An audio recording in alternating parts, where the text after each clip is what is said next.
I went back. I keep ticket stubs of some big games, and I have a lot of ticket stubs from this season, this 98 season from McGwire. First, I have, let's see, what do I got here? I got game 41 that year. This is against the Astros, July 10th of 1998, Busch Stadium. Of course, the old Busch Stadium, the 60s cookie cutter, turned full-time baseball stadium back then, which helped out a lot. So that game, he walks and scores on July 10th, 6-3 win over Houston. Then he has a game 63, August 25th of 1998. This is against the Marlins, 0-4. There. So I wasn't catching his best. I wasn't catching his best games at this point, really. Then this was a game that was a big deal on the documentary. This is August 29th against the Braves, game 67. First at bat of the game, argues a it did look low strike. Tom Glavine gets the call. McGwire does not. He gets tossed from the game. And 56,000 angry St. Louisans rained down stuff onto the field for a while. I was at that game, and it got delayed for a while. It was hot and sticky. We were miserable as it is. And I remember seeing that game on SportsCenter. Yeah. You went to 2 games in 1 month in 1998, dude. You're like some kind of superhero to me when I was in high school. So then I don't have this ticket stub with me because it's on display in my office along with some St. Louis Rams autographs. But I was at the game where he tied Roger Maris's record. I saw him hit number 61, September 7th off Mike Morgan in the first inning. That ticket stub, like I said, it's in my office with some autographs. So that one's there. I even tried to write 61 on it in a gold pen the same gold pen that I have a Rams helmet in my office with a bunch of autographs on there. Orlando Pace, a big autograph on there, by the way. And so I don't have that ticket stub, but I was in right field. I had no shot at that ball, but that ball was crushed. Deep, left. Unlike the number 62 that just got out, 61 was a blast off the facade of some luxury boxes out there. So this little ticket right here, this is a St. Louis football Rams taking on the St. Louis the Arizona football Cardinals. In September of 98, September 27th, 1998. This is the same day of the last game of the season at Busch Stadium that day. McGwire hits home runs 69 and 70 while I'm at this game. Actually, I'm in the parking lot listening at least as he hits 70, and everybody starts honking their horns, and it went nuts. It was pretty great. During this game, though, a young left tackle named Orlando Pace out of The Ohio State University, when McGwire hits number 69, everybody's watching. It's a preseason game. People are watching, they're listening, and the crowd roars. Orlando Pace commits a false start right as the crowd roars in his second season in the NFL. And so later that night on SportsCenter, Chris Berman, I know you'll love me bashing ESPN for a minute here, Stephen. Chris Berman says, we put it on the Jumbotron. What a bad decision by the people at the Rams game at St. Louis. No, it was not on the Jumbotron until the quarter ended. This was everybody naturally watching and listening that created this noise. So maybe you know what you're talking about, Chris Berman, huh? Can you do that for me? That would be a first for Chris Berman. Amen, right? If you don't put it on the teleprompter, Chris Berman's got a foul mouth and should not be recorded, to be honest. Ramble. So that's my experiences of McGwire games that year in 98. I was going to a lot of Cardinals. I was living in downtown St. Louis. I could see a little corner of Busch Stadium out of our third floor window. I could see the fireworks go off at a home run. That's how close I was to Busch Stadium back then. So I was going to a lot of games, and that was a pretty special season. It was my last year living in St. Louis. I moved right after that, and it was. That's how I left of living in St. Louis as a Cardinal fan. Ken Griffey Jr. in this documentary, this 30 for 30, gets mentioned a lot. People thought he might break it. He was coming off of, like we noted, a big season in 1997. He hit 56 of them. He finishes with 56 again. In 98, he hit a bit of a slump. And it was like September or August. They covered it in that 30 for 30 between those two. So he's a little bit of a slump. Thought he might break it. McGwire talks about him, though, in this, about the kid being the ultimate player, the real five-tool guy. MLB Network had a documentary about Ken Griffey Jr. MLB Network's work isn't quite as good as the 30 for 30 bunch. I'll just say that. I don't know if you guys got a chance to see it yet, but it was cool. It was fun. Yeah, they had some fun moments. Yeah, had some fun moments with him and his family, and it delved into it, but also it makes some big jumps, and it's just not as in Griffey's head as we would like in that time period of what we got in McGwire. We got inside what they were going through then. So I also got to see, well, I have this one. This is game 30, back when Griffey was wearing jersey number 30 of 2001 at Busch Stadium against the Reds. Griffey, though, inactive, and this is one of the injuries. In fact, leading up to this, the entire month of April, his box score is 1 for 1, 0 for 1. He's pinch hitting all of April. They shut him down. He doesn't come back till later in June this year. I did, however, my very first game at the current Busch Stadium, the new Busch Stadium, is June 5th, 2006. You recognize the guy on this ticket, I know. I'm in right there. I'm in the third row of the green seats. Okay, this is the green seats right behind home. This is my first game in the current Busch Stadium. You enter underneath the back end of the first deck there, underneath the ballpark a bit. You go through this dimly lit buffet and restaurant and a bar, and then you empty out into your seats really close right there. It was seat total $180. I don't know if that's visible on there right there. So these we got the hookup. I didn't get these, but third row, you're sitting real close to the kid right there. So this game, he comes out to do the lineups. That's unique, right? That's LaRussa out there for the Cardinals, but there's the kid. There's the man, Ken Griffey Jr. out there to get the lineups. Here's how close we are.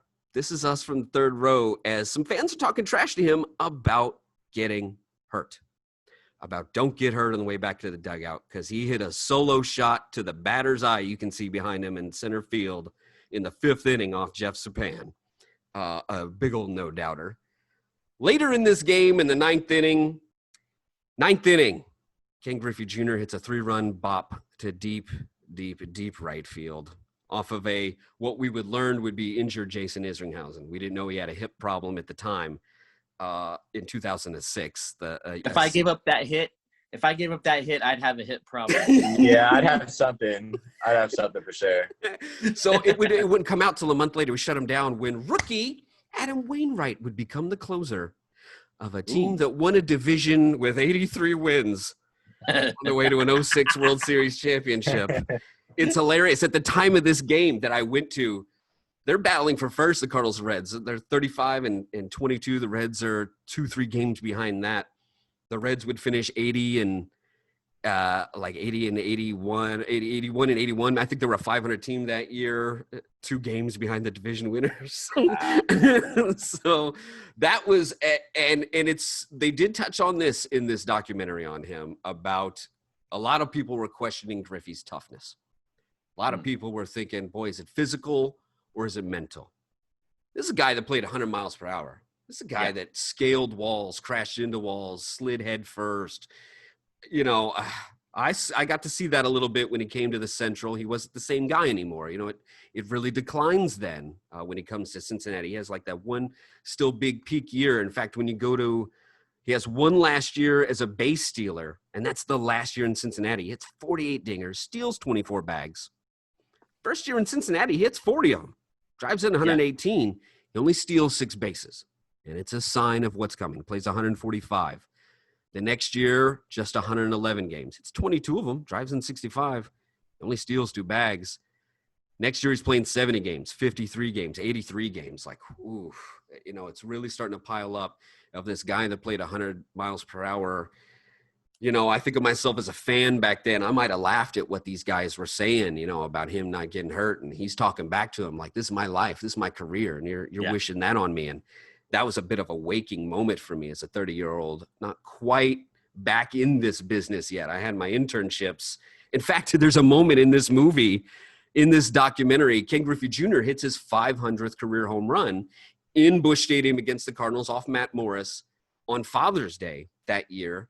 And Rich Gould at KPLR TV, Channel 11 in St. Louis, interviews Ken Griffey Sr. after that. I was an intern for Rich Gould at KPLR TV, Channel 11. Just a month. It was a little brief internship, but I learned a lot in that short period of time. That set me on this path that I was on.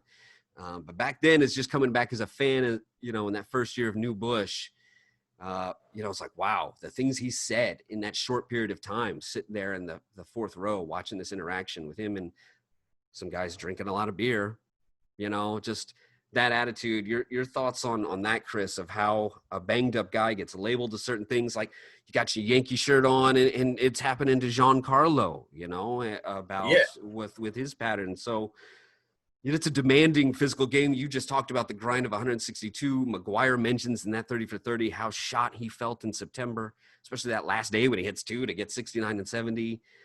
Your thoughts on that fan broadcaster of when a guy's going through these spells of injuries?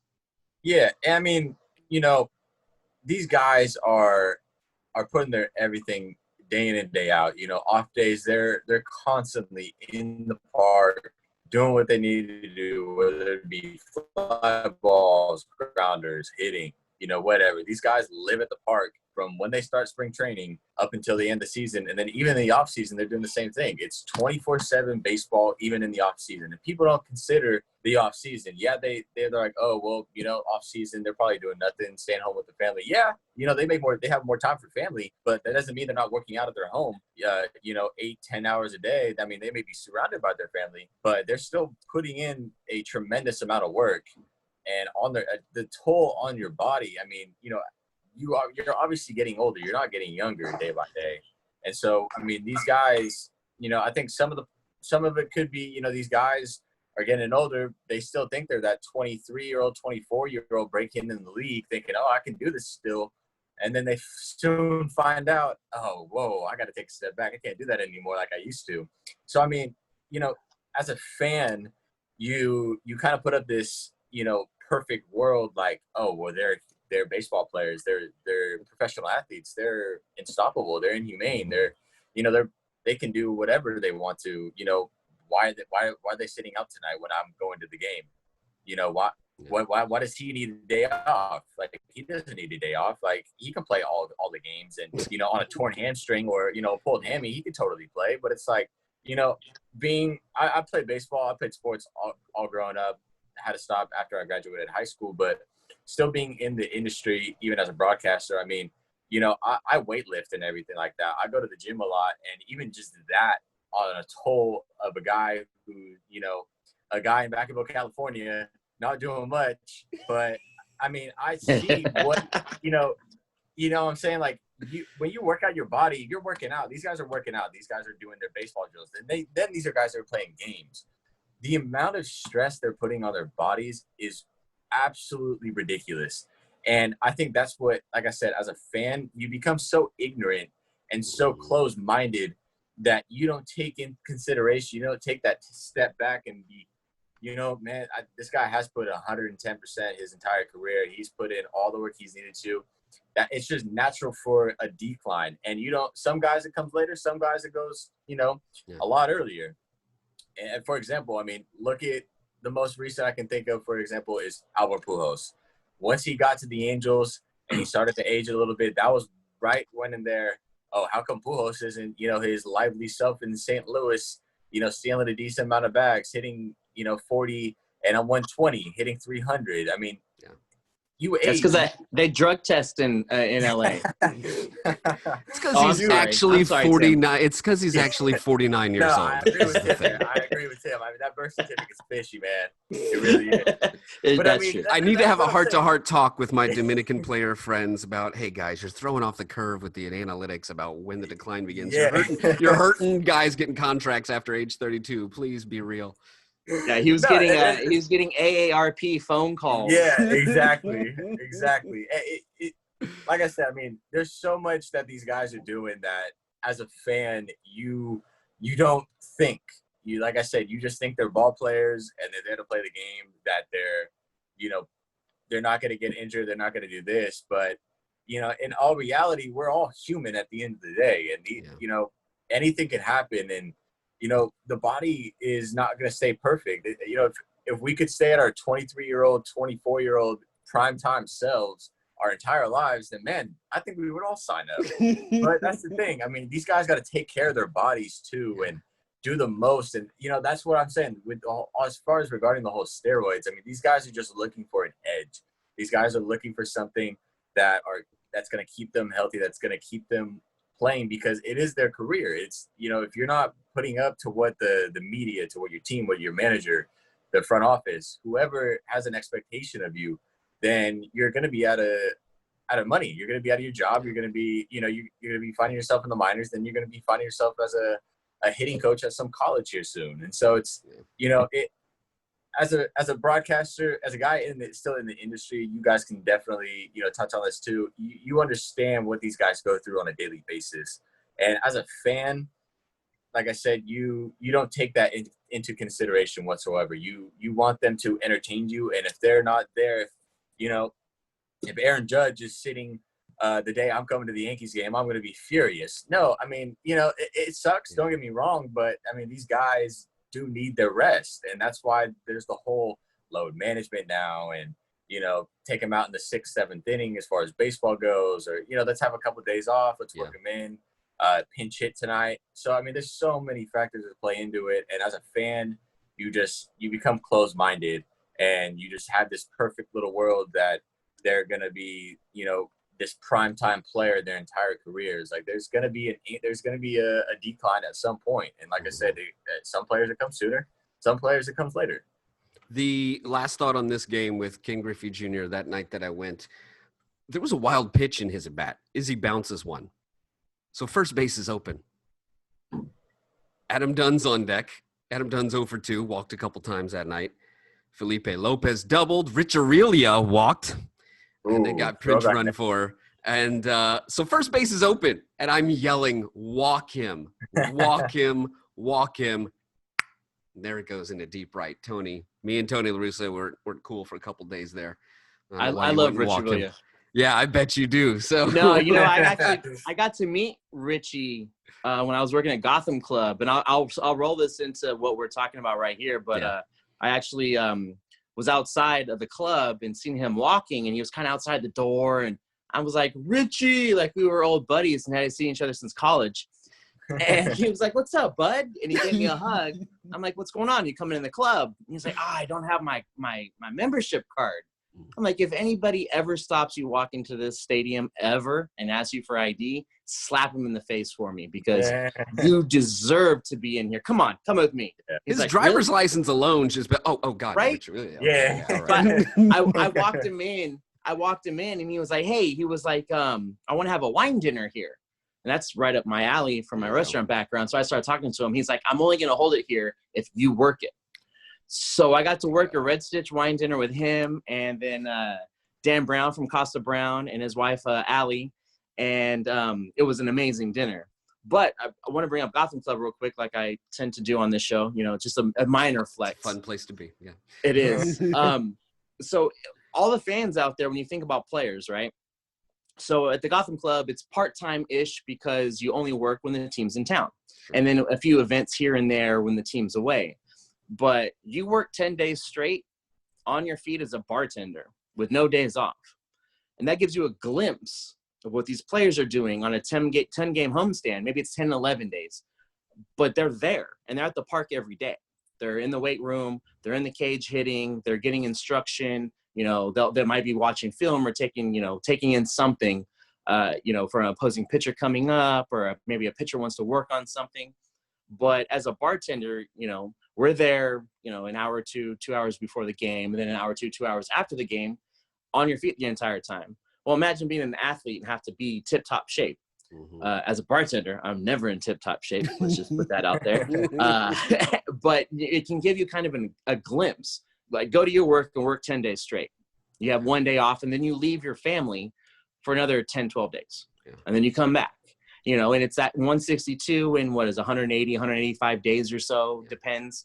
and that's just kind of think about that. And you have to be in physical peak condition. You're not sitting at a desk answering telephones. Like, you have to actually work. So, a big hats off to these guys. And if anybody ever wants to say baseball players aren't athletes, why don't you get out there and run around the bases a couple times? Try to hit a fastball. Ken Griffey Jr. mostly healthy his entire Seattle career. There's one blip in 95 of the 72 games, but his last 3 years in Seattle, 157 games, 704 plate appearances. 1998, 161 games, 720 plate appearances. 99, 160 games, 706 plate appearances. And then, the downfall begins a little bit right from there. It's like, another Seattle Mariner I think of with Fangraphs now, King Felix. You go to his page. Every time he threw 230 innings, his velocity drops the next year. And it just kept happening. It kept happening to where, he's throwing 92 as of recently, comes in the league at 96 plus. And it just kept dropping and dropping. One year when he only threw 210 innings, it stayed even. Throwing 230 innings is something, that might be bad for people depending on how you train and things like that. Griffey, a heavy workload going into this. I want to ask each of you this. I'm going to start with Steve and then to Chris. People in this movie, this documentary, talked about Ken Griffey Jr. played clean, did not take any performance-enhancing drugs. And that was a point of pride about him and an argument about him being the best player back when he was playing. I'm very much a legalize it kind of guy about a lot of things. Okay. And this might be one of them. I wish there wasn't a stigma, and maybe it's his own health about taking a substance. What it can do to you? That's not nothing. That kept Ken Griffey Jr. out of it. But if it was about integrity of the game and the rules and cheating and things like that, I wish that stigma would have been gone and Ken Griffey Jr. would have happily had some HGH prescribed to him after some of these surgeries, where his entire hammy, all 3 tendons of his hammy are come off, like it's completely detached. I wish I could have seen Ken Griffey Jr. on some HGH or steroids to keep him out there, just to be honest with you. Your thoughts on it, Steven? Absolutely. And, a lot of people, since this documentary's come out, you see a lot of stuff on Twitter about Griffey's swing, and his swing is gorgeous. But if you watch, he makes it look effortless, but similar to Tiger Woods, that's a lot of torque on your body. Sure is.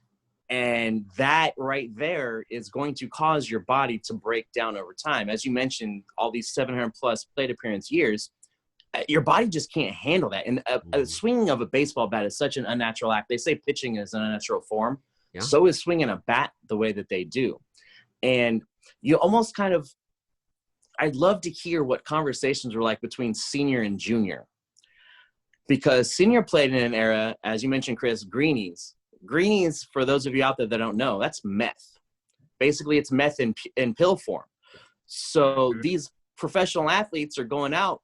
I mean, they're away from home. Maybe they're single. Maybe they're doing life the way they want to do it, and they're out all night. Well, you got to show up to the yard the next day, 11 a.m. You're dragging a little bit. You need a little pick-me-up, something that caffeine's not quite going to do to you. And all of a sudden, your buddy's like, here, take one of these. And you have, maybe a borderline career game because you're just hyped. Why? You're on meth.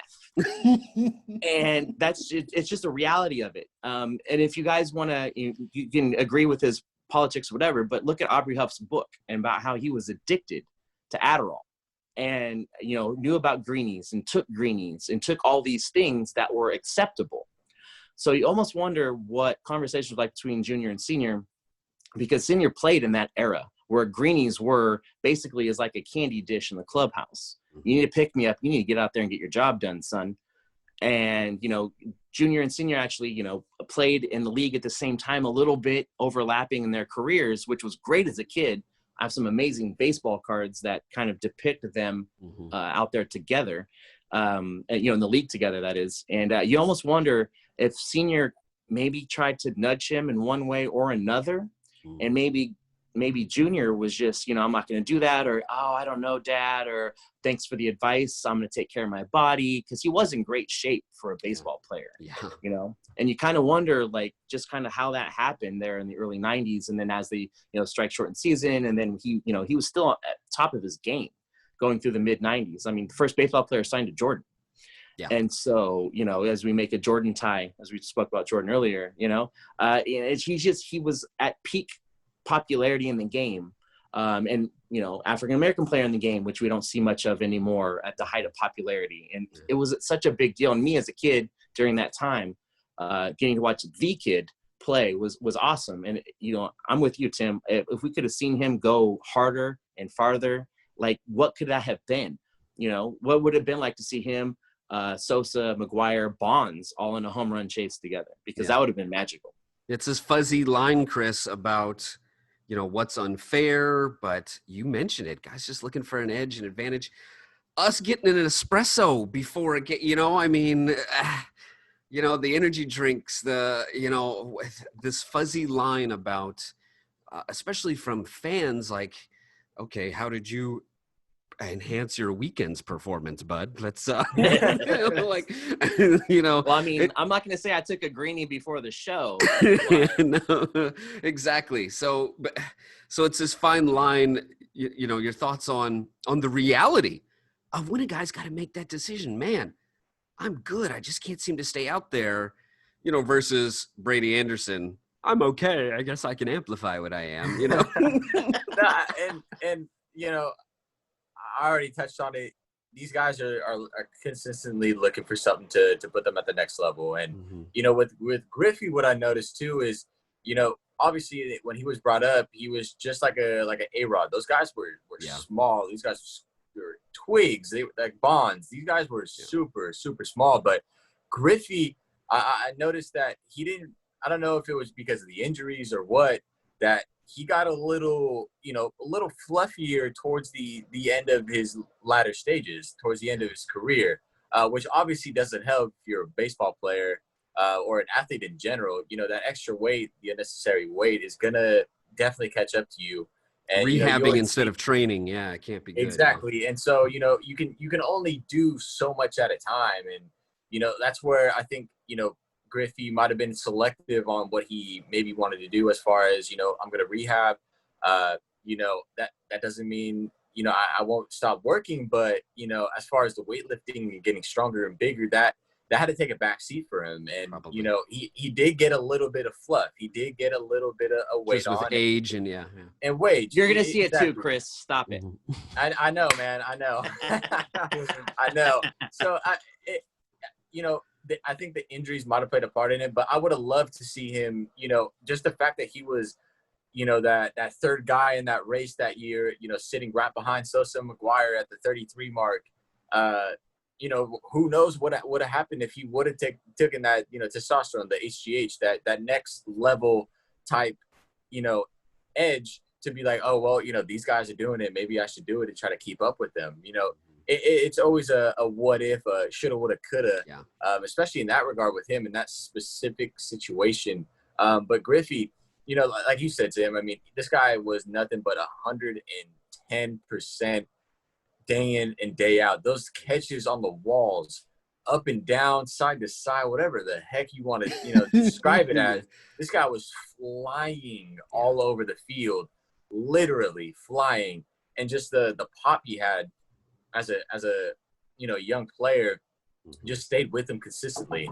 I mean, his batting stance, like you guys touched on, the torque of it all, everything like that. It's gonna definitely do some damage to your body. Especially the hips too. He had more of a closed off stance and everything like that. And with that being said, that's a lot of torque and a lot of ripping to where, you have a little bit more of a chance of something happening. Yeah. So I'm going to, go ahead. Oh, real quick before we end on Griffey, the first player in MLB with swag, for all you kids out there that understand what swag is. I just, for you guys that catch us on YouTube, I just put my hat on backwards. I was just going to say the hat. Yeah. Because, what was it, 94, 93? At a home run derby, yeah. where Ken Griffey Jr. comes out. He's the kid. Everybody knows who the kid is. He's this bright up-and-coming star, and he turns his hat backwards for the Derby and crushes. I know, MLB, such a big traditionalist sport, and the kid comes out hat backwards, and that is the first person with any kind of swag, and maybe actually probably the last person with any kind of swag in the MLB. Well, let's not get crazy now. Yeah. Well, I don't see anybody else doing anything like that. You But know, let's. yeah, boy, I Swag, don't know. Well, you like- got your Tim Andersons, you got your Sotos, you got even. Yeah, I mean, swag with the ability to back it up. I guess I could say, you know, because that guy's got some attitude. I mean, I'm talking swag. Full like swag. you walk Andrew up. McCutcheon was pretty swag. Okay, all Yeah, right. No, you're right. Swaggy. I'll give you McCutcheon. Yeah. And Kutch is a good guy too. I met him when he came to the Giants. Yeah. So but yeah. Anyway, just hat on backwards. Shout out Ken Griffey Jr. Yeah. You know what a stud. 630 home runs still, even with the injuries. There's 4 seasons where he leads the AL in home runs. I go to his similarity score, and it was an MVP, the AL MVP in 97. Boy, the similarity score for him is another very famous African-American player who would go on to become a manager. It's Frank Robinson. When you go to the Baseball Reference similarity score, as the whole career, it's Frank Robinson, it's Sheffield, it's Reggie Jackson, there's no doubt he's a first ballot.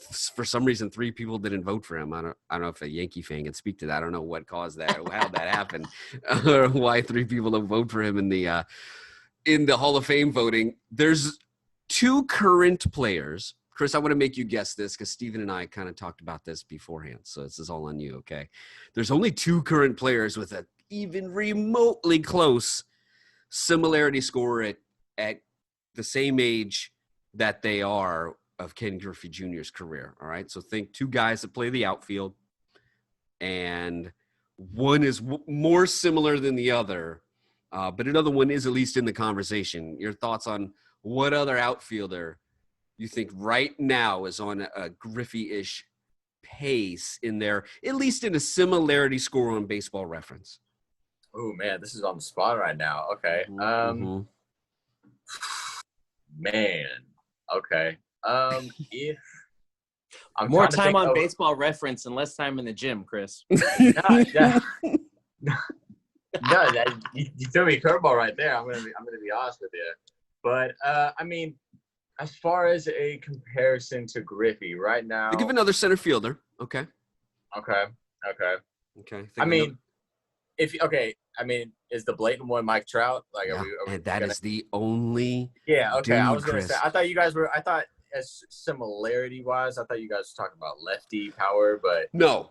okay. Statistical score. Player. Okay. Yeah, and that's why I had that big emphasis to the end on the Baseball Reference similarity score, because we're also going to talk about eye test guys that maybe we think of versus similarity score. It's Trout. That's the only one. They're, in fact, a dead match at age 24. They're the same score points-wise in this Baseball Reference, and it keeps going to where even when Frank Robinson's the main match, Trout's up there. Miguel Cabrera's top years are up there. It's, similar. The only other one, Bryce Harper's best 2 years are still 30 and 50 points behind Ken Griffey Jr. on these similarity scores. I'm sorry, I know, but a lot of people love Bryce Harper, and I think he's well above. I think he's very good, but it just goes to show you he's not. Even his best seasons are 30, 50 points behind on this similarity score. If there's somebody visually, not on a Baseball Reference similarity score, that you think of with Ken Griffey Jr. to anybody now that's even close. So I guess that is factoring in a left-handed, quick outfielder. There's some guys with that swing. There's some guys with that defense. There's some guys who can run. But all 5 together. No, see, that's the thing with today's day. There's not a lot of 5-tool players, and that's exactly what Griffey was. Mm-hmm. And for a majority of his career. So I'm trying to think of a young lefty outfielder type. Yeah. Yeah, that has it. I mean, I really don't see any comparisons, to be honest with you. Yeah, you can get near it with Juan Soto a little bit, but we just don't know yet. Like he's burst onto the scene. Young. He's burst onto the scene similarly. But yeah, exactly. Yeah. So yeah, I mean, but he's never been that base stealer. Last year, what was it? His top year, 2019, he steals 12 in 13 attempts with his 34 dingers. He's a big 20-year-old, 21-year-old. Yeah, that guy is ridiculously big. And I mean, when I first saw him in the league, I was like, this guy's really younger than me. Like, how does that make sense? Yeah. Is there anybody, Steven, close that visually you can think of? Visually, no. I mean, I don't. And maybe I think maybe differently for me. It's just maybe the nostalgia comes into play a little bit. It's you have those players you grow up watching, and no one's gonna touch them. But also, you said, Chris, there's really no five-tool players anymore in the league, and the game isn't set up like it used to be for a five-tool player. You've got a guy that's hits for power. Well, he's in the American League. He'll be a DH. He'll never be in the outfield. You got a guy that can play decent outfield, hits for power, clean up, but can't run the bases. There's all these different factors that come in where you don't see these players like you used to be able to come in and do it all, because they don't have to. They can be specialists. They can be moved around. They can be hidden. I mean, look at Crush Davis with the A's. Phenomenal, tiny right-handed power hitter, but he can't play in the outfield to save his life. Yeah. Like, I roasted him on a play that he made last season where he dribbled a ball into third base from shallow left field. It's like, dude, you're a Major League Baseball player. Put some, arm in it. Yeah. And he charged a grounder and dribbled it twice. Like, it bounced twice going to third. It's like, I don't care if you hit 40 home runs. Throw a guy out at the base. Statistically, we got Christian Yelich. Yeah. This is a guy that stole 30 bags, hit 44 dingers before a shortened season. He's done this a few years in a row now. So that's the one guy that's close. A lot of shortstops fit this mold. Mookie Betts, okay. He's close. It's not quite to that same degree, but he's at least five-tooled. I was going to say Mookie, but I was like right-hander. Sure, yeah. Trevor Story is a two-way, he stole 23 bags last year. We used to think of this guy who injury bug though. Could be. Did get 145 games in last year, hit 35 dingers, stole 23 bags, hit 294. So we're seeing a well-rounded player there. Ronald Acuna Jr. Yeah. That might be the dude. In 715 plate appearances last year, 41 dingers, 37 steals. He's a stud. Yeah, but that might be the closest we get to. And it'll take some time, I think, to make a good comparison. Yeah. Just, some of these other guys, I wanted to figure out who the current version of them is too that we talked about. Sammy Sosa. Let's start with Sammy. Visually, I got one for you that reminds me of this guy, especially starting as a Cub, then going to a different team, a flip. Soler. Jorge Soler, now with the Kansas City Royals.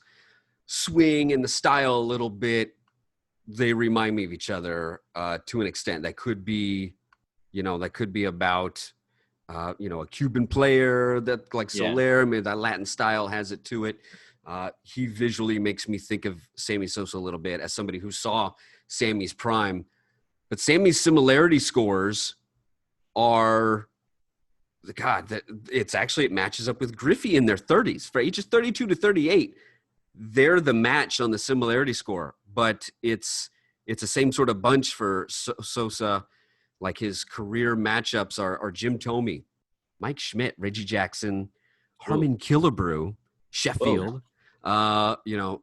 So that's Chili Davis. But I can't really find – he has – and I think that's going to happen with these 90s juice player guys. There's going to be very few similarity scores. To guys from that time period. He's matching up with Canseco and Darryl Strawberry, and those are his similarity scores. Reggie Jackson, it's Bobby Bonds, Like it's Juan Gonzalez. These are who's matching up with him. Is there anybody you could think of? Oh, even maybe in the flair, the Dominican flair, the swing, something about it makes you think. Yeah, it reminds me of Sammy Sosa a little bit. Steven, I'll start with you since you remember 90s baseball better than Chris. In today's game, shoot. It's tough, right? Solaire's the only guy I could, and such Sosa wasn't great in the outfield. Yeah. You know what I mean? He had his shortcomings as far as defense goes. He was a solid player before that 98 run, and then he kind of flared out after that. Like he had his moment in the sun and didn't really do much. Well, like he did in 98. Comparatively, it tails off. Yeah, it tails off. Actually, he stays pretty good through age 35 as a Cub. He hits 35 dingers that year, drives in 80. Yeah. But which in 35 then. But it's 253 then, and the average was 279 before that. The average is 288 before that. Like there is a bit of a decline that happens there. Yeah. And he wasn't phenomenal on defense. So it's kind of, I don't know, like as far as swing goes, I mean, I didn't even really like Sosa's swing, to be honest. Gotcha. You know, it was kind of clunky, and unless he was making good, solid contact, it wasn't really doing a whole lot. I don't know. Maybe I'm just not remembering. I need to go back and watch this 30 for 30. Go back to Sammy Sosa. Yeah. You in a feel kind of way, Chris. If I was talking, I'm gonna go flair here, sure. And I'm gonna go with Yasiel Puig, man. Oh, that's not bad. That's not bad. Even in player type, that's not bad. Yeah, it's actually when Puig gets a hold of one, you know, the same kind of, you know. Yeah, Sammy made better decisions. Yes, very much so. Very much. Sammy never kicked the ball actually, on purpose. Sammy kicked the ball on accident. He never kicked it on purpose. Yeah. And I blanked Puig from my memory for so much that makes sense. Actually, that's a great comparison. I think it really is, Chris. Yeah, I think you nailed it on that. Thank you look at Mark McGwire. We're going to try to find a similarity to current players right now. I have one in my head, and here's one on the similarity score. As far as current players, Edwin Encarnacion, and that makes sense as far as a type, at least. Mm-hmm. His ultimate similar batters on the similarity score in Baseball Reference is actually Jose Canseco. Yeah. Crazy enough. Harmon Killebrew, Carlos Delgado, Jason Giambi, Dunn, Teixeira. Even McCovey is a bit of a match for him, especially young. Young, he's matching up with McCovey a little bit back then. Fred McGriff. Oh, the crime dog. Oh, crime dog. Yeah. Honestly, this is going to sound, whatever, Tim. Okay, you did homering it up here. But Paul Goldschmidt looks like a splicing. I was going to say that. He looks, I tell you, dude, as somebody who's followed the Cardinals to a stupidly religious level for his entire life, Paul Goldschmidt looks like we successfully spliced Mark McGwire and Matt Holliday. That's who he looks like to me. And that's my similarity score to Big Mac is actually Goldie, even if because there was a time when Mark McGwire was like he hits 299 in that 70 home run year. Like they were similar. Yeah, that's a good one. That's a good one. The swing, the bulkiness, it definitely there's a lot of similarities and characteristics in that one. I like it. You got a current comparison for McGwire, Steven? I mean, he's not a first baseman, but I'd actually, and I think if he can stay healthy and hit for some better average, I'm going to go with your guy Judge, Chris. Oh. Because he can hit, and we've seen him go through periods of time where he can actually hit for a little bit of average. And it's in today's game, I don't think numbers-wise he'll match up to the average that McGwire could hit for. But he's got the power, and he can field. McGwire didn't really have to do that, but Judge can cover some outfield. Mm-hmm. Judge is fast. If he can stay healthy and stay durable, I kind of like Aaron Judge. That's a good one too. I like that. Yeah, if for outfield type, a little different. Yeah, no, I dig it. It's different. It's kind of hard to match first baseman to first baseman with the '90s and today because it's just I don't know. To me, it just doesn't. It's not quite the same position that it used to be. A little different. Yeah. If you're going by some of the Boy, it's actually getting thinner. It's strange. If you're looking for, in fantasy ball, we should be doing the Fitz Blitz fantasy tips for a couple months now, and we're not, but it is what it is. So if you look at, like, there's a lot of shortstops, actually, that are the top of the list right now. You know, you want to get Marcus Semien in fantasy ball. You want to get Xander. You want to get over in Cleveland. You want to get a Javier Baez. You know, you want to get those dudes. Yeah, that's your top guys right now. First base isn't as thick of a group as it used to be. It used to be, oh man, that's all where all the pop comes from. Yeah. That's who you get. Pete Alonso, but then you're on to Max Muncy and Carlos Santana and Rizzo and Freddie Freeman. Okay, there's a good one. Freeman's good. But then you're into Matt Olson and Trey Mancini. I mean, yeah, it's not. Josh Bell's nice, and my man Goldie, you know, he's sort of the outlier of that. He's one with a reputation, at least in comparison to some of these new dudes that are coming up. Your Vogelbachs and Voits, and Votto is aging, and Pujols is aging. You know, so it's the first base is different than it used to be right now. That's maybe we are seeing a rebirth of the 5 tool a little bit. That's nice and let's kind of give a nod out to the blanket you have behind you there, Tim, for the people that can't see the Oakland Athletics blanket you've got draped over your couch. And Matt Olson, I mean, Matt Olson's a great player. Yeah. And same with Chapman on the other end of the diamond. You know, and the young infield you just mentioned, Semien. Those guys are great. And I think they deserve a lot more nod than what they get. And I'm hard on the A's on Twitter just because I like to mess with some of my friends.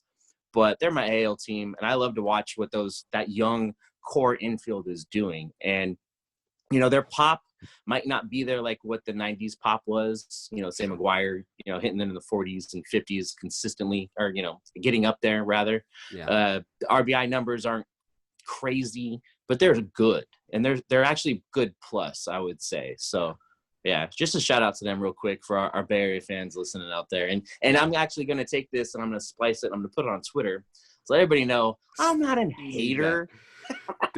Don't let's not lump them in with things their ownership may do. Those poor guys on the field. No, they're great guys too. Yeah. So let's take a quick break on the Blitz. And we'll come back talking about the current situation in baseball right now. And if we're going to play again, I'm going to catch up with these guys a little bit too.